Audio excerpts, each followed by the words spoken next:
Hola estimada comunidad, Cableando Ideas es un espacio donde estaremos compartiendo información sobre la manufactura electrónica, tendencias tecnológicas y preguntaremos a nuestros invitados algunas dudas para ir cableando todas esas ideas que tenemos alrededor de esta industria.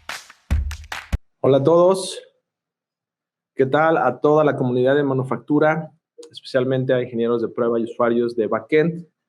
Pues con esto damos inicio a el keynote, el primer keynote del IBNet 2021, llamado Ingeniería y Ética. Están con nosotros dos invitados especiales y quiero pues presentarlos. Primero las damas, vamos a presentarles a Carolina Bellora, si no me equivoco con su apellido, de origen italiano, y pues bueno, ella es una gran líder, experta en liderazgo y coach. Nos acompañó y nos hizo un proceso de liderazgo en IBTES, por lo cual estamos muy agradecidos y bueno, la invitamos a esta charla de ingeniería y ética. Y también tenemos otro invitado especial llamado Mohanad. Su apellido es muy sencillo de grabar. Les voy a pedir a todos que lo escriban. Le voy a pedir a Mohanad que nos diga su apellido porque a mí se me complica un poquito. Mohanad, ¿cuál es tu apellido, por favor? Es Mohanad Aqil Hosni Mercado Masoud Muhammad Ali Mahmoud El Madi. Entonces, cualquier pregunta después de este panel, ojalá que me puedan llamar del nombre completo, por favor. Gracias. Espero que para todos haya quedado claro el apellido. Para mí quedó muy claro. Lo voy a repetir cuando sea necesario, Mo. Y pues bueno, sin más, entremos en materia. Carolina, Mo, vamos a iniciar este keynote iniciando por algo simple, algo trillado por ahí y tratar de terminar con una conclusión para nuestra audiencia, que somos en la mayoría ingenieros o gente que estamos en procesos en la línea de manufactura. Y nuestro trabajo tiene mucho que ver con mass production, sobre todo en el ramo de electrónica y tecnología.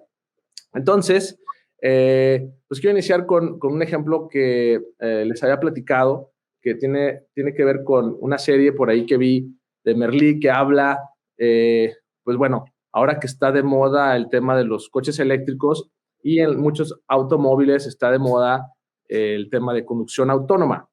Entonces, por ahí vi un clip, les decía que vi un clip, una serie de videos donde nos ponen un ejemplo. ¿Qué pasaría si en un automóvil, sí, que tiene la opción de conducción autónoma, de la marca que sea, puede ser un Tesla que está de moda, o un Rivian, o puede ser incluso un coche como un Mercedes-Benz que tiene esta opción como de conducción autónoma, ¿no?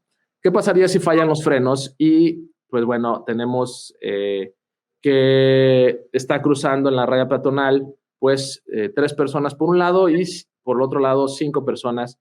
El auto tiene que decidir a qué persona salvar, si a las 3 de la izquierda o a las 5 de la derecha. Y pues bueno, otra pregunta sería si debe de salvar al pasajero o a las personas que van cruzando. O cambiemos un poquito la pregunta, imaginemos que el auto tiene que decidir entre salvar a 3 personas, y estas 3 personas son niños, contra 5 ancianos. Entonces, este tipo de ejemplos lo vi en esta serie. Me llamó la atención como para abrir el foro en algo simple, pero que está pues como muy de moda y es como algo polémico. ¿Qué es lo que deberíamos de pensar como ingenieros de desarrollo y de manufactura si tenemos que ver con esto de los algoritmos y los firmwares de programación? ¿Qué nos podrías decir, Caro y Mo, exclusivamente al respecto? ¿Cómo ven esta vertiente? Bueno, me has nombrado primero, así que inicio yo. Buenas tardes, buenos días a todos. Un placer estar acá, Dani. Gracias por la invitación. Bueno, es un tema anclado en la ciencia de la toma de decisiones, ¿no? Que es una ciencia antiquísima, solo que veíamos a los humanos cómo tomaban decisiones, pero la verdad que estamos viviendo unos tiempos muy interesantes, ya que muchas de las decisiones que tomábamos los seres humanos las estamos delegando en inteligencia artificial, ¿no? Nos hace la vida más rápida, nos hace la vida más simple, y ahora encima está la promesa de que ni siquiera tenemos que manejar nuestros autos. Así que para los tecno-optimistas esto es un mundo maravilloso. Lo cierto es que para los tecnos pesimistas esto es una panacea para la crítica, ¿no? Porque la gran pregunta es, ¿un auto está en condiciones de tomar este tipo de decisiones en donde está involucrada la ética, ¿no? Decidir qué vida vale más, decidir si salvar la vida del conductor porque es el dueño o la vida de una persona que está cruzando la calle. hay criterios de edad, me conviene salvar a los más jóvenes, hay criterio de utilidad, me conviene salvar a las personas que mantienen más familias o que tienen un emprendimiento y mantienen un montón de personas. Son cuestiones, Dani, que escapan un poco a lo que tiene que ver la toma de decisión tradicional en el mundo de negocios, ¿no? Es una toma de decisión más bien ética y casi que nos acerca, te diría, a lo que estuvo pasando con la pandemia cuando los médicos se vieron empujados a tomar decisiones, por ejemplo, de a qué persona salvar o ponerle un respirador o incluirla en una sala de terapia intensiva. Y ahí la ciencia no alcanzó. Lo cierto es que la ciencia no alcanzó para esa toma de decisiones. Tuvimos que irnos más al mundo de la ética y de la moral. Y me parece que esta es una pregunta moral la que estás planteando, ¿no? Me parece que una pregunta interesante es si la ciencia y el algoritmo nos alcanza para tomar esas decisiones. Así es, Carolina. De hecho, del ejemplo que traes, me parece interesante. Ahorita lo voy a retomar. Pero primero quisiera escuchar a Mo en cuanto a este tema, su opinión, y que sé que Mo lo va a criticar de otra manera. Adelante, Mo. No voy a entrar, o sea, en realidad el ejemplo es muy bueno. Sabemos que es un ejemplo polémico y dramático porque incluye la muerte y la vida, ¿no? Y es muy sexy quién matar y quién va a vivir. Sin embargo, es muy bueno para entender que aquello que hacemos con buenas intenciones puede terminar con implicaciones éticas profundas, ¿sí? Y no estoy diciendo, todavía no estamos entrando a que puede haber personas, mientras que tú lo estás desarrollando con todas las buenas intenciones, otros están esperando el despliegue para utilizarlo bajo sus malas intenciones, ¿no? La tiranía y los fenómenos sociales que estamos viviendo hoy en día, el control, la brecha entre el rico y el pobre, entre muchos otros fenómenos sociales siguen siendo ahí. Y la inteligencia artificial puede que amplifique el estado actual a menos que empecemos a pensar de manera filosófica. Y no digo convertirnos en filósofos, sino pensar de manera filosófica. Y bueno, convertirnos en filósofos quizás no es una idea tan descabellada como algún día comentamos, Dani, porque pues si realmente se va a automatizar tantos trabajos, esto significa que muchos de nuestros empleos tendrían que entrar a un sector más creativo o cuestiones y aspectos que no entran dentro del dominio de la inteligencia artificial o el machine learning. Y en cuanto al carro del autónomo, pues habría que también distinguir los terrenos, ¿no? Si estamos hablando de lo que puede hacer el ingeniero, lo que puede hacer el jurídico dentro de esta empresa, que, por ejemplo, el ingeniero a lo mejor puede cuestionarse que esto que estoy desarrollando tiene una implicación ética y quizás presentarlo al comité jurídico. Pero el comité jurídico va a decir, pues es que nosotros tenemos que regular esto. Pero entonces, ¿qué es lo bueno y lo malo? Ok, nosotros no sabemos, nosotros estudiamos política. Tenemos que llamar al comité éticos filósofos y filósofos políticos, pues vénganse. Y a lo mejor allá en el comité van a hablar de la filosofía kantiana, ¿no? Y van a decir, pues vamos a juzgar las acciones por la acción de manera absoluta. Es decir, el conductor siempre es lo primero, pase lo que pase. Aunque la que está enfrente de nosotros es una mujer embarazada con 3 niños, pues arrásalos y no hay ninguna consecuencia legal. Y otro a lo mejor podría ser como una filosofía más consecuencialista, en donde juzgamos la acción por la consecuencia, ¿sí? No por la acción. Y entonces, el jurídico dice, ok, ¿sabes qué? No me metas con tantas filosofías, no quiero entender esto, dame todo perfectamente y yo voy a decir a los ingenieros que metan todos los modos filosóficos dentro del carro autónomo. Y vamos a ver, entonces llega el conductor y habla cuando compra Tesla y le pregunta a su esposa, oye, ¿qué vas a poner? ¿El Tesla egoísta o el Tesla altruista? ¿El Tesla que te puede privilegiar a ti o a los que están afuera? Y a lo mejor esa discusión va a ser interesante. Te va a decir, ¿sabes qué? Aunque tú dijiste en un estudio en el 2015 y defiendes que pues me sacrifico a mí o sacrifico al conductor en afán a salvar a los que están afuera, al final, en un estudio del 2015, esas personas que dijeron preferimos salvar a las 5 personas afuera y no al conductor, esas mismas personas se les preguntó si comprarías un auto que te puede sacrificar a ti, dijeron no. Entonces, en realidad el campo ético de este es muy amplio. De lo que podemos hablar, quizás puede ser algo más relevante que esto, más importante, y desde la perspectiva del ingeniero, algo que está dentro de nuestro control. O sea, de este ejemplo, ojalá que podamos salir todos, que hay implicaciones éticas de lo que estamos desarrollando. Yo no estoy ingeniando, tampoco estoy programando softwares o hardwares. Estoy programando, ingeniando vidas humanas. Interesante, Mo, lo que planteas. Y sí, vamos a retomar esta parte final durante la charla. Quisiera traer otro ejemplo que se me viene a la mente que es muy parecido, y por ahí lo comenté con Caro. No sé si tú lo llegaste a escuchar, Mo, fue algo viral de un accidente precisamente de un Tesla que iba en modo autopilot en China.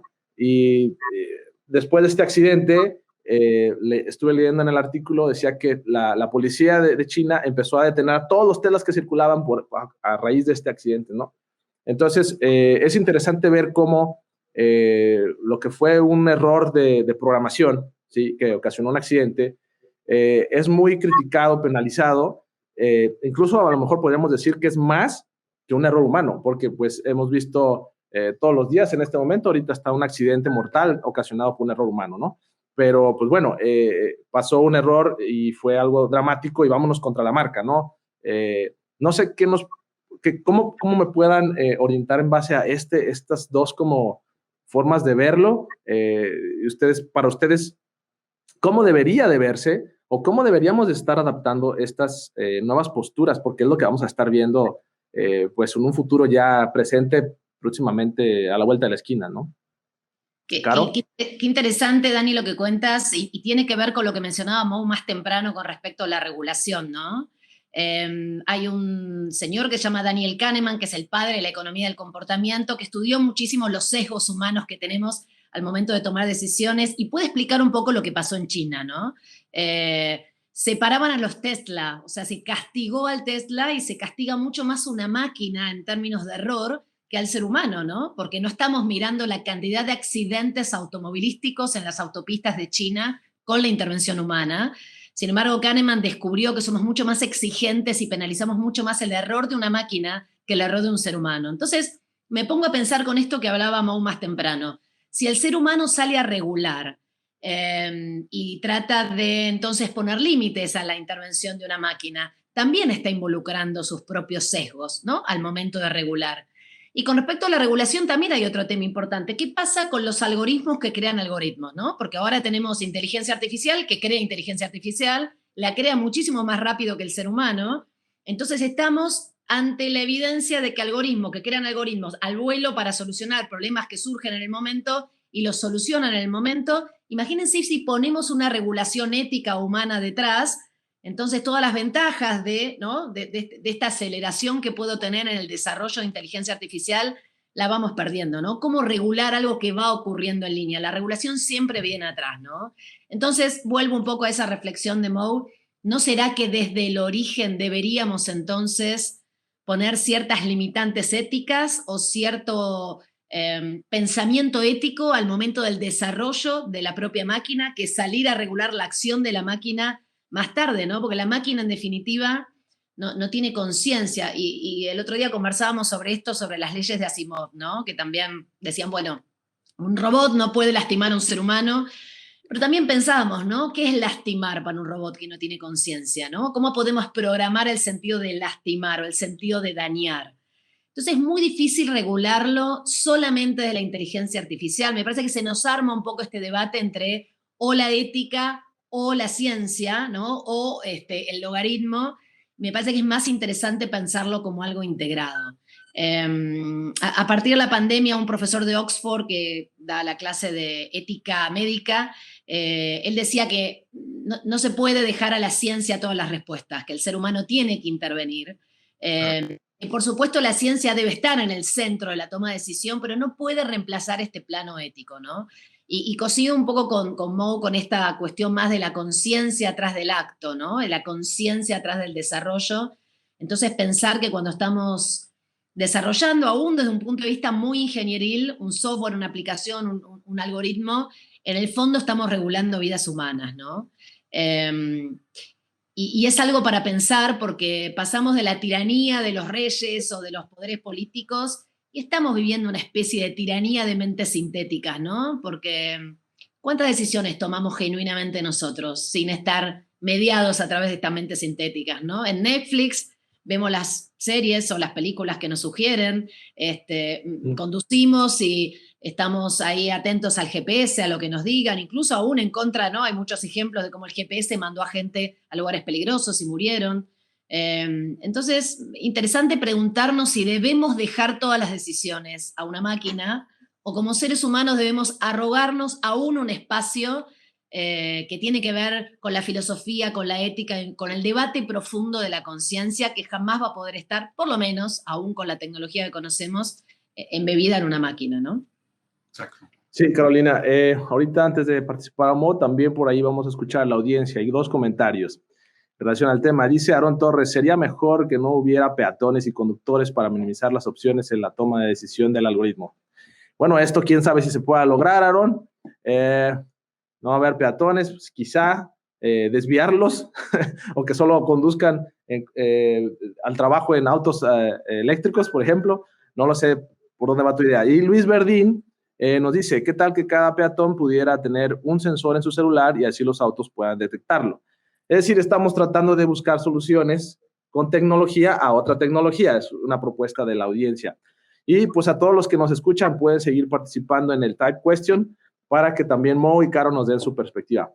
Mo, adelante con lo que comentaba Carolina. Mira, haciendo un zoom out antes de esto, o sea, yo creo que estamos logrando objetivo. Yo estoy viendo que este panel es exitoso, sobre todo cuando estamos escuchando este tipo de comentarios. O sea, ya estamos pensando en sentido ético.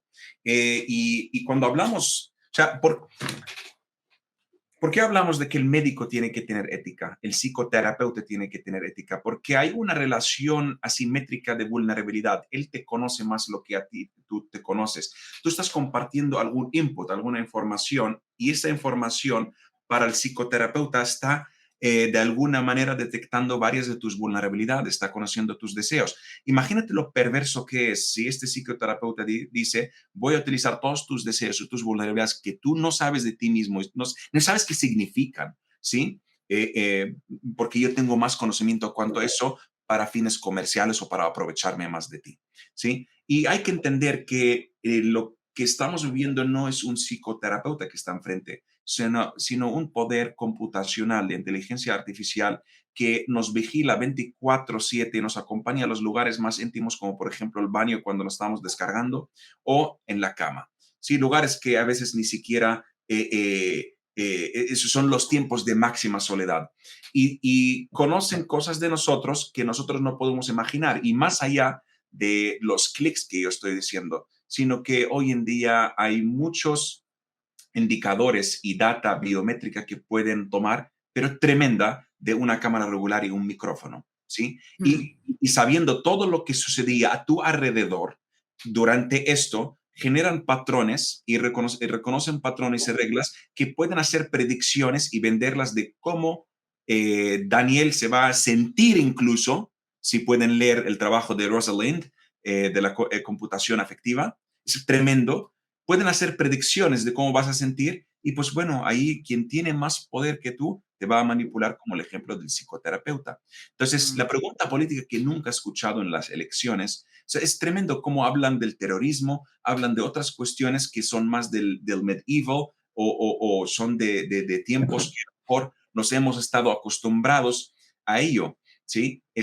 ¿Quién va a tener la propiedad de las fábricas? ¿Quién tiene la propiedad de las tierras? Pero hoy en día, como no sabemos en dónde estamos y menos a dónde vamos a ir, la pregunta es, ¿qué significa tener ownership, propiedad de data? Es lo más íntimo para un individuo. No sabemos esto y como hay tanta ignorancia, el político no se atreve a pisar esto. Solamente el filósofo que puede entrar a terrenos con senderos y sin pavimentos. Sí, gracias, Mo. Quiero hacer un resumen de lo que alcanzo a rescatar. Y bueno, traigo el ejemplo quizá de que un dispositivo móvil hoy en día tiene entrada de audio, de voz, video y de posición geográfica. Entonces, creo que, imaginémonos que le hablamos a Alexa y Alexa, independientemente de si le hablas o no a Alexa o a Siri, te está escuchando todo el tiempo. Y el mapa sabe dónde estás todo el tiempo. Y sabe por redes sociales o por tu IP qué estás viendo todo el tiempo. Entonces, la inteligencia artificial, los algoritmos, como dices tú, Mo, como dices tú, Caro, se vuelven ya alguien que puede predecir, incluso, que me atrevería a decir, a manipular a la persona, de que ya te encaminan a esto tienes que ver en Netflix, lo decías, Carolina, ya te dicen que ya saben tus gustos, ya saben qué vas a ver, entonces ya son dueños de tu tiempo, ¿sí? De entretenimiento que tú crees que estás eligiendo, que a lo mejor está siendo programado por un algoritmo, ¿no? O que quizá vas a comprar la ropa o los tenis, bueno, esto ya lo vemos por contexto, por ahora súmale el algoritmo de que estás yendo a comprar aquello que alguien más quiere que compres, etcétera, ¿no? ¿Cómo ver este tipo de cosas desde nosotros que nos toca estar en la manufactura de estos dispositivos, computadoras, teléfonos celulares, etcétera? Pues que estamos siendo parte de. O sea, ¿qué nos podrían aconsejar? Y bueno, antes de, también quisiera responder a la audiencia. Pablo Robles pregunta, ¿cuál es su opinión de que si los algoritmos conocen más de nosotros que incluso nosotros mismos? Creo que va relacionado. En consecuencia, game over, dice, para la humanidad. Es decir, que el algoritmo sepa más de ti que tu persona. Algo así, ¿no? Planteamiento de Yuval Noah Harari. Creo que dice sí, si no lo pronuncio mal. Por eso, la importancia del autoconocimiento, self-awareness. ¿Qué nos pueden decir al respecto, Caro y Mo? Bueno, hay un gran debate en relación a cuál es nuestro nivel de libre albedrío, ¿verdad? ¿Cuántas decisiones realmente estamos tomando desde nuestro deseo genuino y no desde la manipulación que hacen las marcas a partir de los datos que recopilan todos los días, como contaba Mo, ¿no? Yo me animo a preguntar a la audiencia cuál fue la última decisión que genuinamente tomaron sin ser manipulados. Yo no estoy segura que podamos responder esa pregunta. La última película o la última serie, la última elemento de indumentaria, la última tecnología en que han comprado.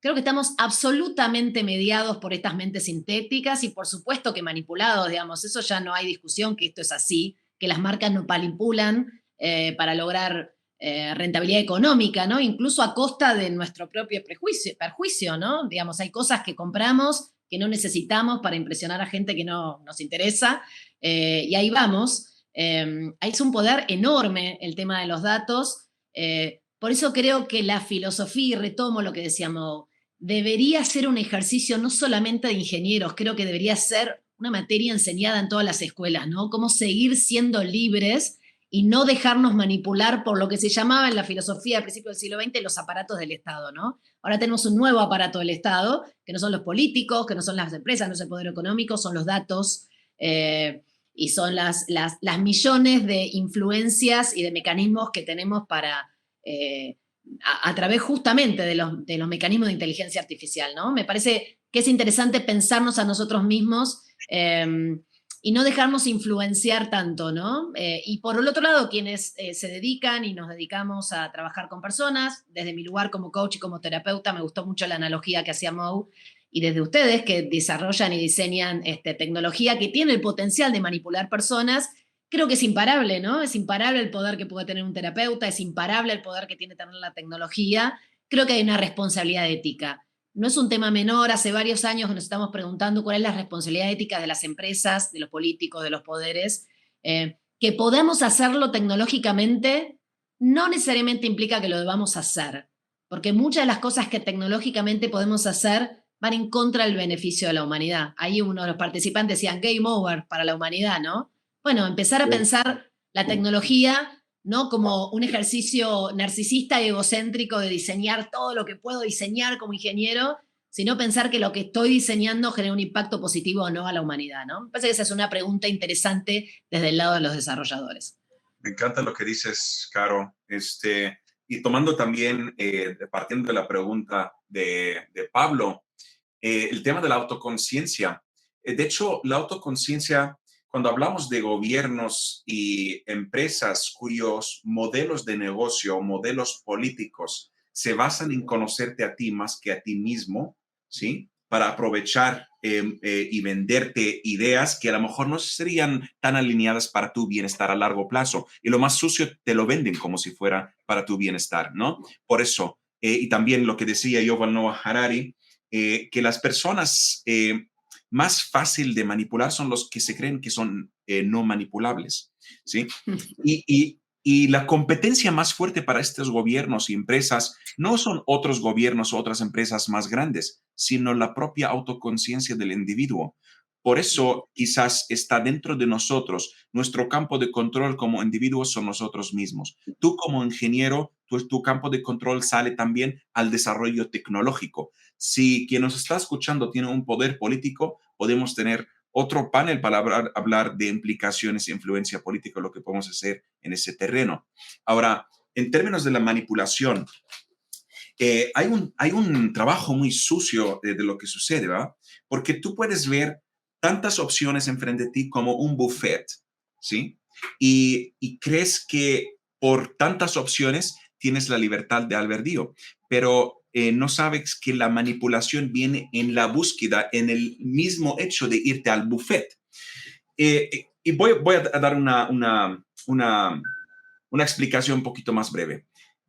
Si tú el día de hoy preguntas cuál es el problema y mañana al pasado 15 y toda tu vida preguntando cuál es el problema, ¿qué es lo que vas a ver? Vas a ver problemas. Y si solamente ves problemas, vas a creer que eres tu vida, la gente, tu pasado, tu futuro, tu esposa, toda tu vida es un problema. Y tarde o temprano, como decía Robert Morton en 1948, que la creencia se convierte en una profecía autocumplida, llena de problemas. Pero eso no significa que no había oportunidades, las fortalezas, los éxitos, aquello que te enamoró desde un inicio de tu pareja o de tu proyecto. No es que no existe. Solamente mi pregunta ya no lo incluye, porque solamente vemos lo que alumbra nuestras preguntas. Algo que no preguntamos no lo vamos a ver, y algo que no lo vemos no lo vamos a vivir. La manipulación no llega en lo que vemos, sino en lo que nos preguntamos. Estos son las manipulaciones a este nivel. Entonces nos engañan de que tenemos tantas opciones aquí, pero lo que están manipulando son las búsquedas. Entonces hay mucha gente que se puede conocerse a sí misma. Yo he inspirado también por la meditación Vipassana. Yo lo utilizo esto, pero terapia para otras personas, irte al monte 3 años y para otras personas quizás el camino de Santiago. Yo no sé cómo te tienes que conocer a ti mismo, pero es importante conocer tus patrones, tal como lo está haciendo la inteligencia artificial. Tú también tienes que hacer eso, tener input, pero tienes que vigilarte acerca de este input, procesarlo y reconocer patrones. ¿Cuándo surge el deseo? ¿Por qué? ¿Qué impacto tiene en mí? ¿Cuándo desvanece? ¿Por qué no se desvanece? ¿Qué me lleva a hacer? ¿Sí? Si es funcional, si es disfuncional, y verlo y observarlo, ¿sí? Y una vez sacar conclusiones que sean más funcionales para ti, en donde tú puedes tomar el cargo. Muchas gracias, Mo, Caro. Vamos a ver las preguntas de la audiencia. Por ahí, Jorge Robles y Samuel tienen preguntas. Jorge Robles dice, creo que sabemos que nos están monitoreando los algoritmos.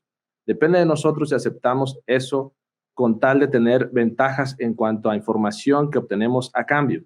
También depende de nosotros en qué momentos dejemos los aparatos aparte, apagados o con la locación apagada cuando queramos total privacidad. Es como una especie de comentario más que pregunta.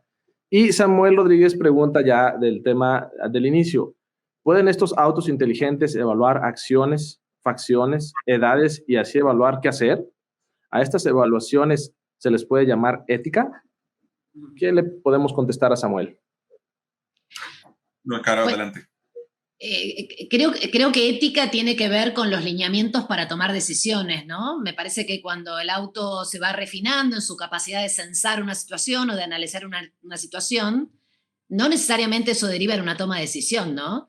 Es lo que decía este profesor de ética de la Universidad de Oxford. La ciencia tiene que estar en el centro de la toma de decisiones, pero no le podemos dejar a la ciencia automáticamente que tome decisiones, ¿verdad?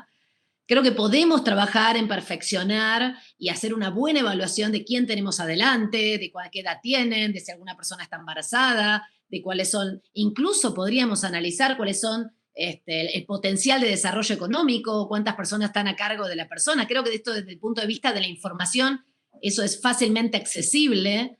Ahora, me parece que la decisión ética tiene que ver justamente con eso, con la decisión, ¿no? En función de toda esa información, ¿qué decisión tomará el auto? ¿A quién atropellar, si salvar al conductor o no? Y ahí es cuando la ética dice, bueno, me parece que para algunas decisiones que no son tan simples, son complejas, ahí no alcanza la ciencia. Me parece que ahí tenemos que ir un poco a la filosofía, a las cuestiones de valores personales, que son mucho menos automatizables. Me gustó esta idea de Moe, ¿no? De poner un switch en el auto que digan, bueno, sigues a Kant, sigues a Platón, sigues a Sócrates, filósofo posmoderno, si eres un filósofo clásico, ¿no? En todo caso, hasta la propia filosofía se contradice en términos de cómo ver la vida y qué decisiones tomar. No hay una única decisión válida, ¿no? Me parece que está la conciencia atrás del acto, pero me parece que también hay corrientes incluso filosóficas. Me parece que lo importante acá es pensar, no hay una única respuesta válida y por eso es complejo, aún accediendo a un montón de parámetros de información dentro de esa decisión, ¿no? Me parece que eso es lo que lo hace complejo y al mismo tiempo que lo hace fácil de manipularnos, ¿no? La simplicidad de la manipulación parte de pensarnos como seres demasiado simples y cuando uno no está en conexión con su autoconciencia, simplifica mucho su toma de decisión y se deja tentar por la rapidez, ¿no? Me encantaba lo que decía Moe. Y volvemos, perdón, espero que Netflix no sea un auspiciante de este evento, Dani, porque lo estamos criticando bastante, pero Hay que darle. Nos me encantan las series de parece, Netflix, pero ya hay competencia y somos manipulados, no pasa nada. me parece que Netflix promete todo el entretenimiento del mundo, ¿no? Promete entretenimiento infinito del mundo. Entonces nos crea la sensación de que nosotros tomamos la decisión. Pero cuando escuchamos un reportaje al CEO de Netflix, dice que su principal competencia es el sueño de la gente, ¿no? Entonces, en realidad, nos promete algo que no es tan saludable, ¿no? En el largo plazo. Y es un poco lo que decía Moe, ¿no? Cuando ves que todo es un problema, entonces, bueno, nos hacen ver que tenemos todo el entretenimiento del mundo en nuestras manos y que es infinito, cuando en realidad nos están quitando horas de contacto humano, contacto con la naturaleza, descanso, buena alimentación, ¿verdad? Que eso es realmente lo que nos lleva a un lugar de plenitud, por lo menos lo que dicen los estudios de felicidad y de bienestar, no incluyen a Netflix, ¿no? Entonces es interesante esa ficción que nos crean de que tenemos en nuestras manos toda la toma de decisión infinita del mundo, cuando en realidad nos están restringiendo a una sola acción, ¿no? De nuestra vida, que es el entretenimiento, el escape, en el mejor de los casos, y en el peor de los casos, la evasión, ¿no? También nos evadimos de la posibilidad de tomar conciencia, de elaborarnos, de trabajarnos, perdón, use un slang argentino, de trabajarnos profundamente. Me gustaría comentar, me encanta lo que estás comentando, Caro, y yo creo que también parte de nuestra ética hoy en día es poder balancear y quitar la merma en el discurso público. Porque, a ver, nosotros, muchas de las especulaciones que vemos hoy en día y escuchamos en el discurso público hablan más de nosotros y nuestros miedos de lo que realmente podría pasar en el futuro. ¿Por qué? A ver, primero, estamos pisando terrenos de ignorancia. Hace 1000 años, por ejemplo, y es un ejemplo que leí en un libro, me gustó ese argumento. Hace 1000 años tú podías predecir que en 50 años seguiría el hombre empoderado sobre la mujer, el tejido social sería lo mismo, seguiría comiendo grano, maíz o arroz, sería lo mismo, ¿no? Pero a lo mejor cambian de rey, cambian de dinastía o algo así. Pero hoy en día ni sabemos en dónde estamos parados y tampoco a dónde vamos a ir. Ese terreno de ignorancia genera caos y miedo. Y el miedo, pues claro, es un terreno fértil para especulaciones con poco fundamento o sin fundamento incluso. Pero ¿a quién le gustan estas especulaciones, estos miedos? A productores de cine, porque saben que tocar tus miedos es lo que más capta tu atención, el drama. Entonces generan una película muy articulada, muy coherente, muy vívida y muy colorida y alguien se la cree y cree que realmente es esto, pero no ponen ningún disclaimer ético de que, disclaimer, esta película es ciencia ficción, esta película es meramente entretenimiento, esta película es basada sobre verdad o realidades. Entonces, aquí entramos en cuestiones de merma en el discurso público. Y lo que quiero hacer como una invitación para todas las personas que distingamos es pensar y poner el esfuerzo en qué es aquello más relevante y prioritario que debe de estar dentro del discurso público más allá del ejemplo y la polémica o el acertijo filosófico de los carros. ¿no? Me preocupa más la cámara en el carro que te está viendo la cara y te está vigilando a ti que al auto en movimiento autónomo. Y entonces, ese es el tema que a mí me desconcierta. Entonces, la pregunta es, ¿qué cosas son más relevantes? Y cuando a mí pienso en ello, que vengo del Oriente Medio, pues todavía veo mucha tiranía, todavía veo fenómenos sociales perversos en el mundo. La gran amenaza es que ¿qué pasa con los que tienen malas intenciones actualmente? Les cae en mano la tecnología como la inteligencia artificial. ¿Qué pasaría realmente? Y aquí es donde mi corazón se empieza a acelerar. ¿Qué pasa cuando estos algoritmos, como decía Caro, crean otros algoritmos y se aprenden como el ajedrez, que se aprendió en 4 horas y ganó al campeón y ganó a cualquier programa computacional de chess, de ajedrez? Pero ¿qué pasa si el mismo mecanismo, el machine learning o el deep learning hoy en día, se aplica en armas autónomas, autonomous weapons, ¿sí? Pues a lo mejor se identifica que todos van contra los árabes, pues a lo mejor ahorita mientras que estoy hablando contigo ya se me quita un balazo y no sé de dónde es esto. Y a lo mejor dicen, no, pues fue un error. Como nuestro algoritmo detectó todos los árabes son terroristas, entonces los drones les falló la Matrix y se fueron por todos los árabes y ahora hay un genocidio por un error. Quizás dicen error, pero camuflado con una intención malévola de un político. Sí, no, bastante agresivo y dramático, pero pues es una realidad que puede pasar, ¿no? Pues fue un error, ¿no? Ahí se puede esconder. Y pues bueno, vamos a atender también ahorita a la audiencia. Por ahí ya tienes 7 votaciones. Una pregunta de Susana Vázquez que dice, ¿consideran que las redes sociales polarizan las opiniones o al contrario, abren espacio a la tolerancia y diversidad de opinión? Es como su pregunta. ¿Por qué? Por ejemplo, Twitter tenderá a recomendarte seguir a personas que comparten tu misma manera de pensar, alimentada por el algoritmo, tendiendo a cegarte y llevarte únicamente por una línea de pensamiento. ¿Qué le podemos contestar a Susana, Caro, Mo? Yo creo que ni las redes sociales, ni la tecnología, ni la inteligencia artificial son buenas o malas per se.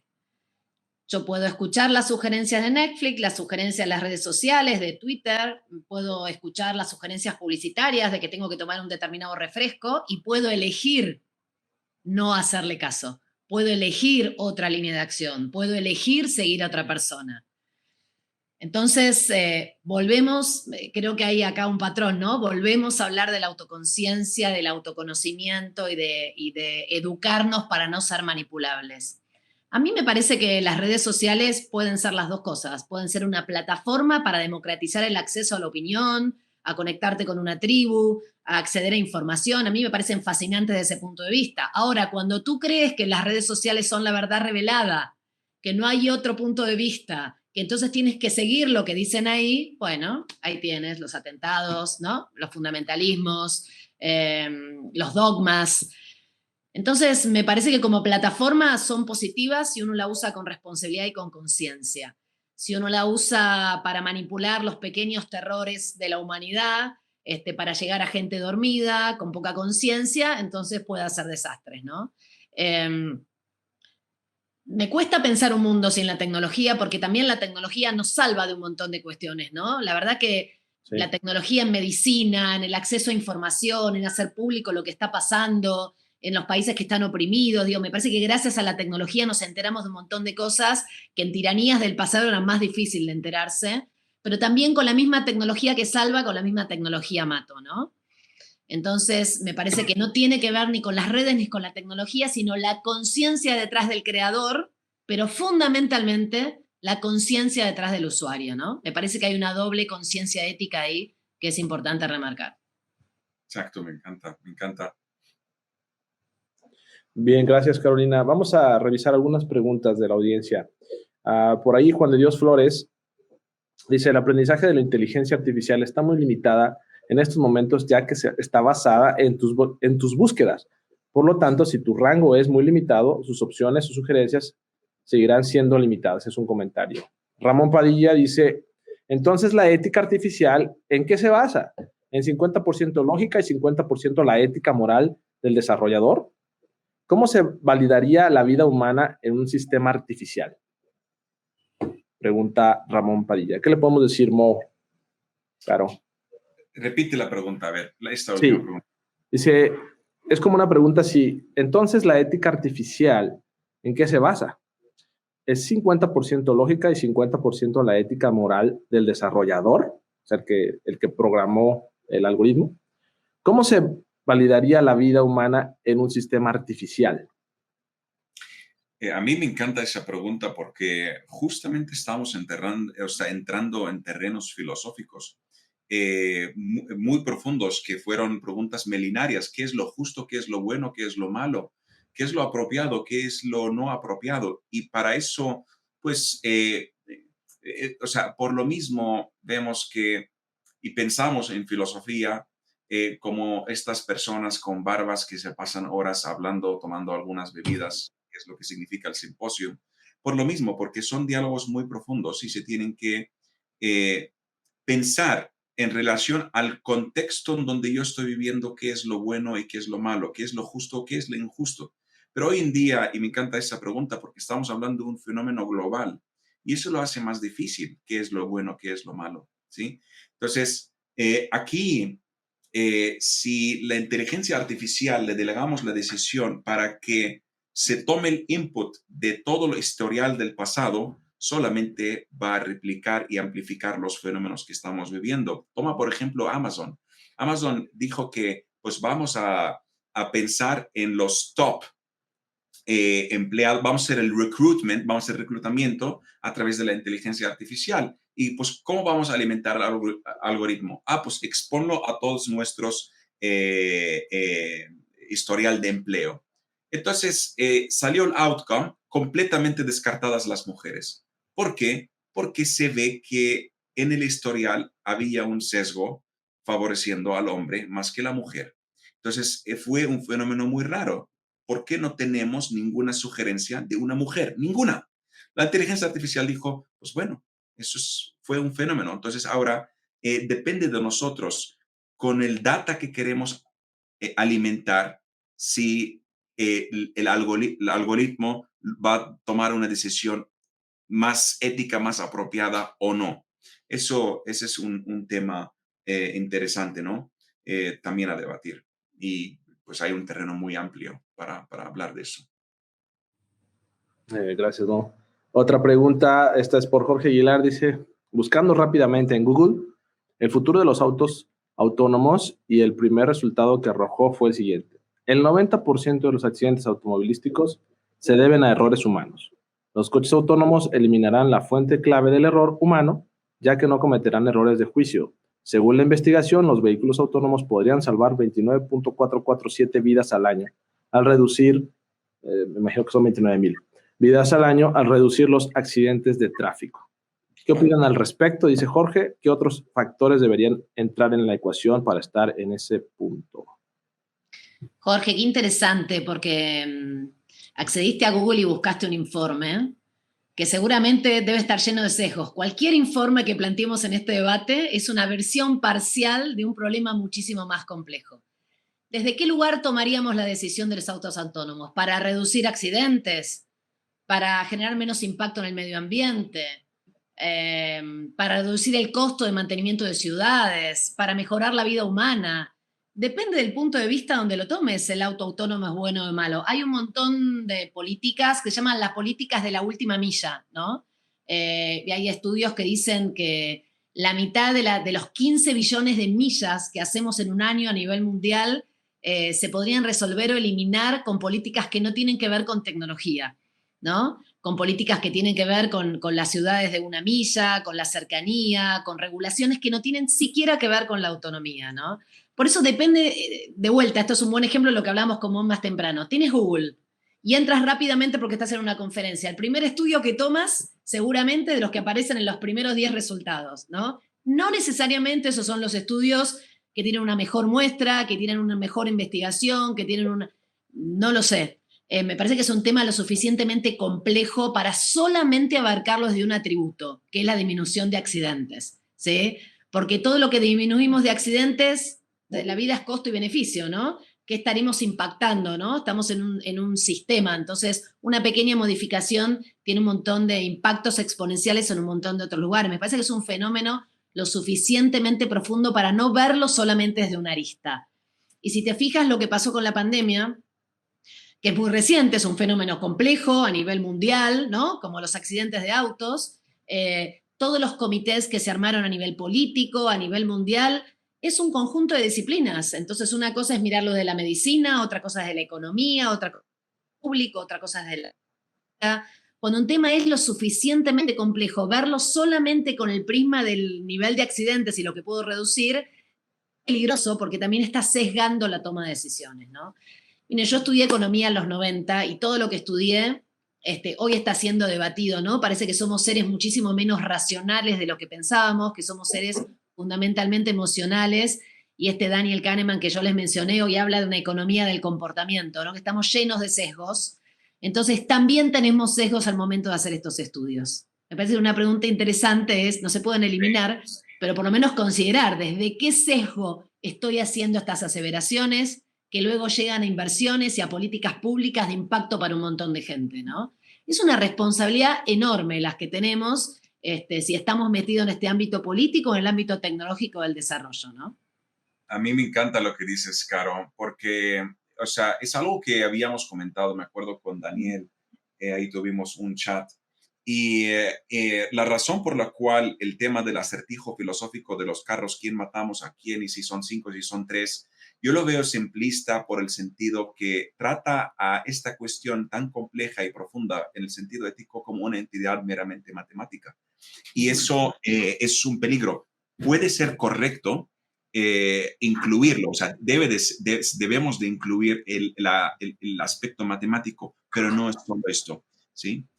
Hay un tema que antes quizás de dejar, o sea, no me gustaría terminar el panel, o sea, que terminemos el panel sin tocar este tema, y sobre todo que está dentro de nuestro control y muchas veces nos controla en realidad, que es el ego de las personas. Y yo lo que he visto y algo que yo en realidad tengo miedo a ello es el ego y los motivos egocéntricos que dominan a ingenieros y a científicos que solamente están buscando la competencia humana o publicar en journals o descubrir o inventar el Big Bomb que va a ser el gran impacto, el que va a sonar. Nos pasamos muchas veces de ingenuos porque desarrollamos todas las buenas intenciones pensando que y visualizamos con mucho optimismo los mejores escenarios, porque eso es lo que nos favorece para vender esa tecnología.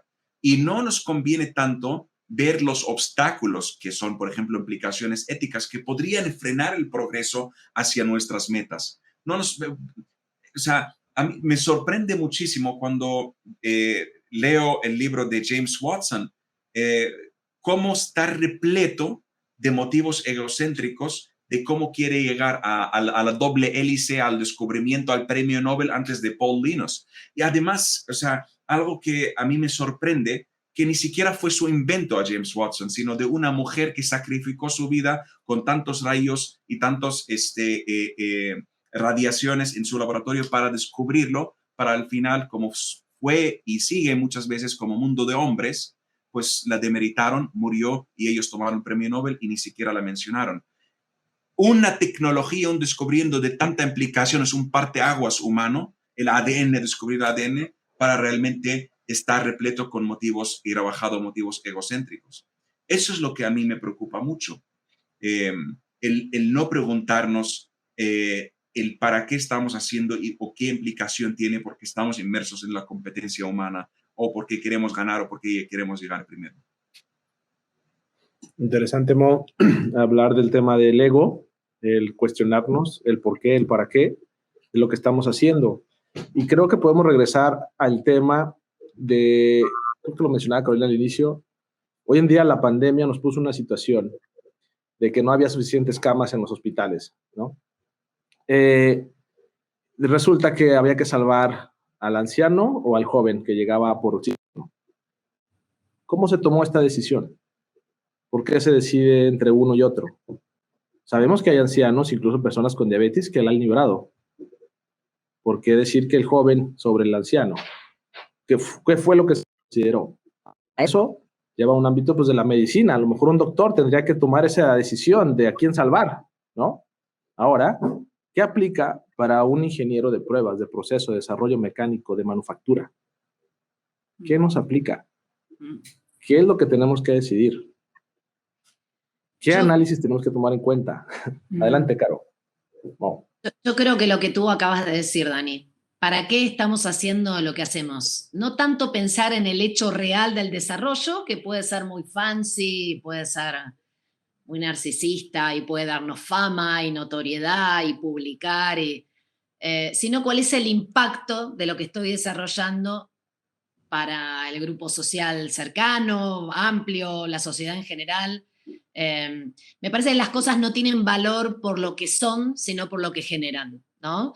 Cuando nosotros vemos los grandes avances de la tecnología, ¿no? En el mundo, los grandes hitos tecnológicos, ¿no? La rueda, luego la imprenta, la máquina de vapor con la revolución industrial, el valor no está dado en ese elemento tecnológico, sino en los cambios profundos que llevó a nivel social, económico, político, de organización de clases.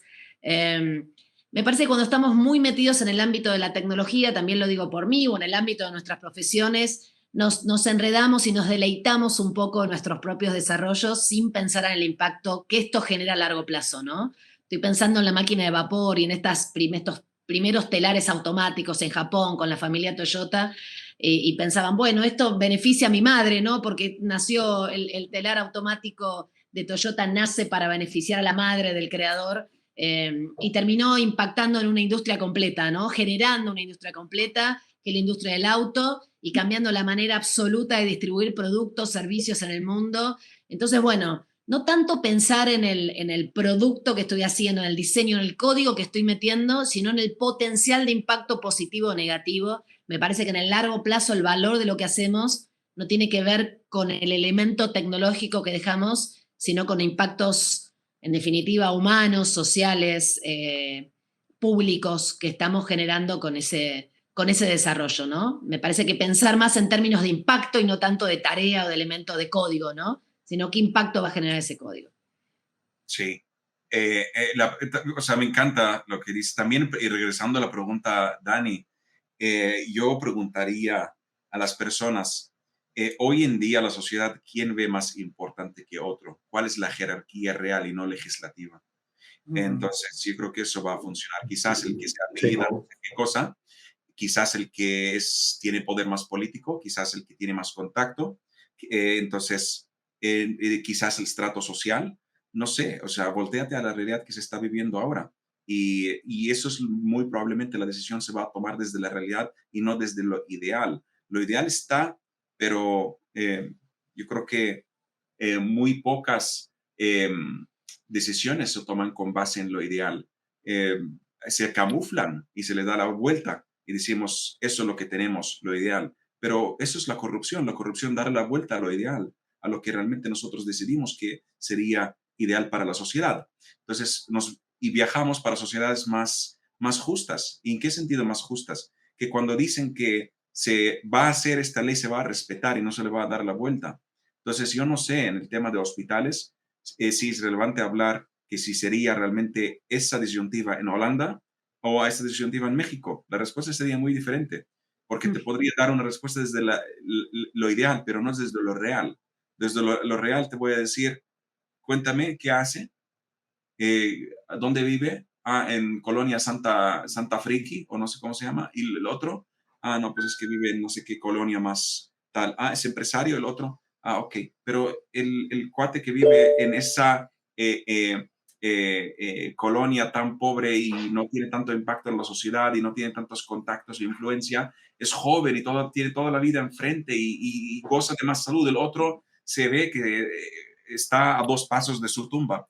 No pasa nada. No pasa nada. ¿Cuál es la realidad? Interesante cómo lo planteas.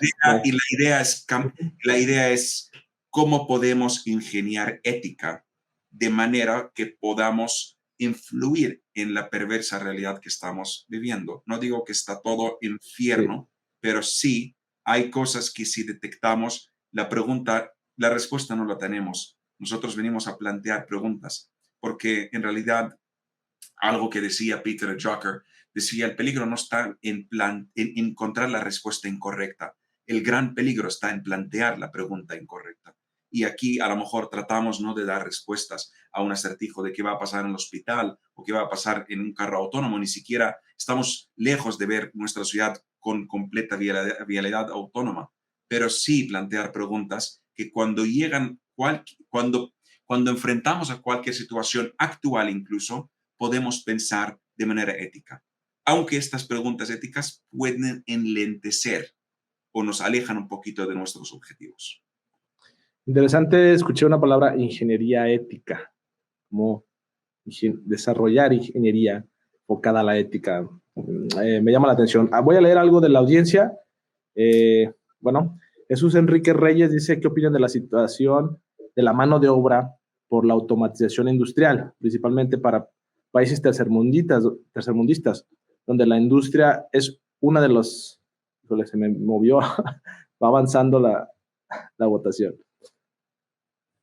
A ver, aquí está. Donde la industria, oiga, no me lo muevan, donde la industria es uno de los principales generadores de empleo y como debería tomar un desarrollo el hecho de que trabaja, a ver, lo están haciendo. Pues bueno, nos quedan 3 minutos y creo que lo que quiero entender es, desde la ética, sí, cómo el robot viene a cubrir el empleo de alguien, ¿no? Esta automatización viene a quitar empleo de alguien. Sí. ¿Cómo se debe ver desde la ética este aspecto? Daniel Guerrero dice, si no estoy equivocado y alguien me puede corregir, aquí lo que comenta Luis es B2X, Vehicle to Everything, vehículos para todos. Juan de Dios Flores, es que ya, pues hay bastante, creo que no vamos a alcanzar a terminar. Hay un tema en cuanto a la sociedad y es esta cuestión de empleo.